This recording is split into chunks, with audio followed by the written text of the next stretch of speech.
मेरे प्यारे बच्चे, आज का संदेश कुछ खास है। इसे ध्यान से सुनना मेरे बच्चे। मेरे बच्चे, मैंने कहा है तुमसे कि मेरा नाम जप करो, और तुम यह क्या पूछते रहते हो कि नाम जप जरूरी है क्या बाबा? क्यों नहीं जरूरी? हाँ, जरूरी है। मेरा नाम जप तो सबसे ज़्यादा ज़रूरी है बच्चे। एक बार को तुम मेरी साईं सच्चरित नहीं पढ़ पा रहे हो बच्चे। एक बार को तुम मेरी स्तवन मंजरी नहीं पढ़ पा रहे। एक बार को मेरा कष्ट निवारण मंत्र नहीं पढ़ पा रहे हो। मेरे 11 वचन नहीं पढ़ पा रहे बच्चे।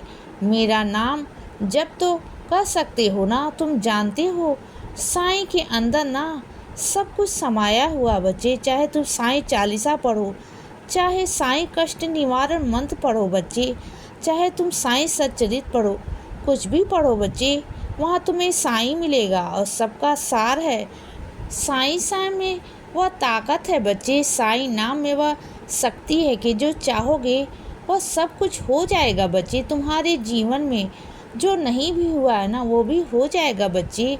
मेरा नाम जप करना बहुत ज़रूरी है बच्चे। तुम पूछते हो ना कि बाबा चलते फिरते क्या मैं कर सकता हूँ? हाँ, कर सकते हो बच्चे। बिना नहाए भी कर सकते हो, क्योंकि वहाँ पर तुम्हारा मन पवित्र होना चाहिए बच्चे। तुम जब सुबह उठकर स्नान नहीं कर पाते हो तो किसी कारणवश मुझे मालूम है, तो कोई बात नहीं ना बच्चे। अगर तुम्हारा मन पवित्र है ना, मन स्वच्छ है ना, तो फिर मुझे क्या तन की ज़रूरत है बच्चे। मुझे तो मन चाहिए, तुम्हारा तो भाव चाहिए ना। अगर तुम्हें अच्छे सच्चे मन से मेरा नाम जप करोगे, मेरा नाम जप करोगे बच्चे, साईं साईं कहोगे, तो मुझे क्या बुराई है बच्चे? बोलो, मुझे तो अच्छा लगेगा ना कि हाँ, मेरा बच्चा मेरे लिए मेरा नाम जप कर रहा है, मुझे पुकार रहा है। और जो भी मेरा बच्चा सच्चे दिल से मुझे पुकारता है ना, सच्चे दिल से मुझे आवाज़ लगाता है ना, तुम अगर सच्चे दिल से मुझे आवाज़ लगाओगे ना, तो मैं आऊँगा बच्चे। मैं भागा भागा आऊँगा बच्चे। मुझे कभी आजमा कर देख लेना बच्चे। जब भी तुम कहीं भी होगे ना, अगर तुमने साईं साईं करके मुझे पुकारा ना, तो मैं आऊँगा बच्चे। नाम जप करने का मतलब होता है कि तुम मुझे याद कर रहे हो बच्चे, तुम मुझे आवाज़ लगा रहे हो और मैं वहाँ से आऊँगा। नाम जप करना ना तो सिर्फ ऐसा मत करो कि तुम ना जप करते रहो। नाम जप को ऐसे करो कि तुम अपने साईं को बुला रहे हो, और जब तुम मुझे बुलाओगे तो मुझे आना ही होगा बच्चे। मुझे विवश होकर आना ही होगा। और जब मेरे बच्चे मुझे दिल से पुकार लेते हैं ना, दिल से आवाज़ लगाते हैं, बुलाते हैं ना, तो मुझे आना ही होता है बच्चे। किसी भी कारण, किसी भी वजह से मुझे आना ही होता है, चाहे मैं कहीं भी हूँ बच्चे। क्योंकि मेरा बच्चा अगर मुझे आवाज़ लगाए तो मैं रुक नहीं सकता। मेरे पाँव रुकते नहीं, मेरे पाँव फिर भी मेरे बच्चे की तरफ भागते हैं, और मैं भागता हुआ अपने बच्चे के पास आता हूँ बच्चे। चाहे मैं कहीं भी हूँ, जैसा एक बच्चे की रोने की आवाज़ सुनकर एक माँ भागती हुई आती है ना, उसी तरीके से मैं भी हूँ। मैं भी तुम्हारे साईं माँ हूँ बच्चे। मुझे अपनी माँ ही समझो। मैं तुम्हारे साईं माँ ही हूँ मेरे बच्चे।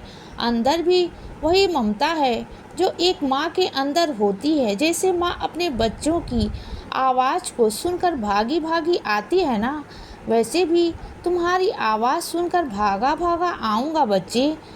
मुझ पर भरोसा रखो बच्चे। और सुनो मेरी बच्ची, मैं अपनी बच्ची से कहना चाहता हूँ कि तुम गर्भवती हो, थोड़ा सा अपना ध्यान रखो। तुम बिल्कुल भी अपने खाने पीने पर ध्यान नहीं दे रही हो, दवाई समय से नहीं ले रही बच्चे। कुछ दवाइयाँ ऐसी हैं जो बहुत बेस्वाद है, मुझे मालूम है बच्चे। कुछ दवाइयाँ ऐसी हैं कि जिससे तुम्हें उल्टी आती है, जिसके कारण तुम्हें परेशानी होती है ना। और बहुत सारी खाने पीने की चीज़ें ऐसी हैं जहाँ तुम्हारा मन नहीं करता खाने पीने का, तो चीज़ों को बदलाव दो बच्चे।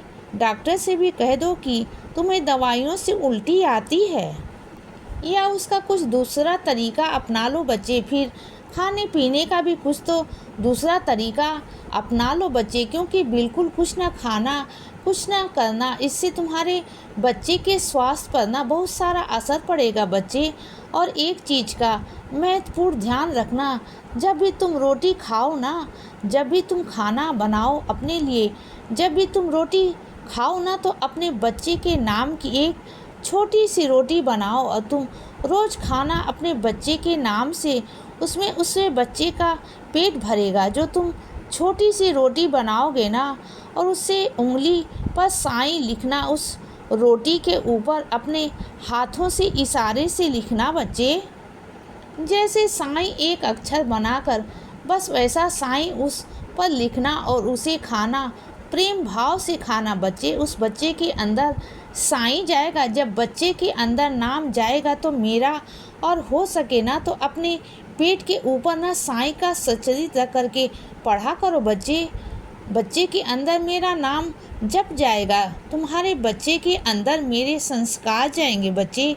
जब वह बाहर आएगा ना, इस दुनिया में आएगा ना, तो वह मेरे नाम के साथ, मेरे संस्कारों के साथ बाहर आएगा बच्चे। वो मेरा अंश बनकर बाहर आएगा।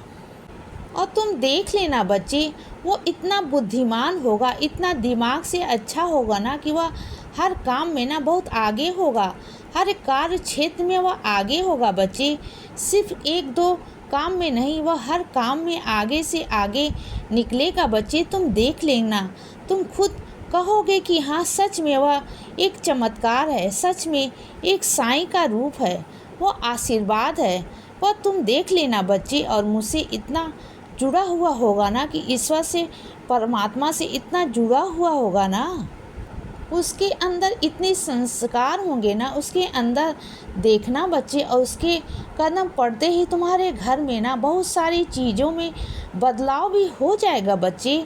बहुत सारी चीज़ें बदल जाएंगी, लोगों की सोच बदल जाएगी बच्चे।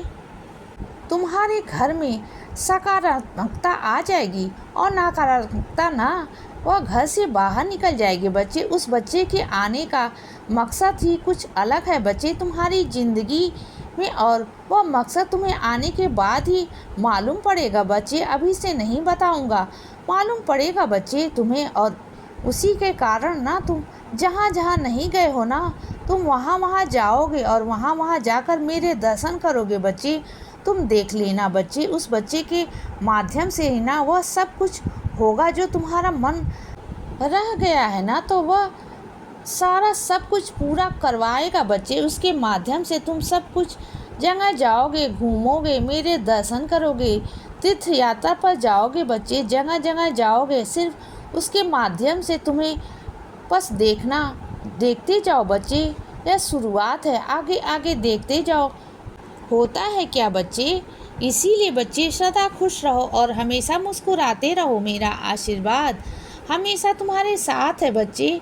अब रात हो गई है मेरे बच्चे, अब सो जाओ, शुभ रात्रि।